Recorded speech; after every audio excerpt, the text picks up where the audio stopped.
conversation waa wada sheekaysi. A. Do you pray salah? Salat ma tukataa?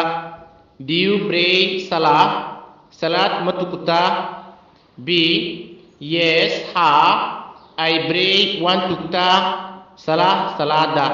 Yes, ha. I pray one tukataa. Salah salada. A.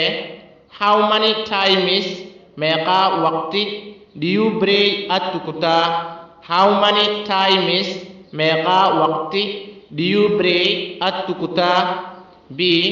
I pray waxaan tukataa 5 times in a day. Maalintii 5 waqti ayaan tukataa. I pray waxaan tukataa 5 times in a day. Maalintii 5 waqti ayaan tukataa. A. Where do you pray? Halkeed ku tukataa? Where do you pray?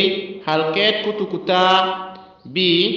I pray waxaan ku tukataa in the mosque masaajidka.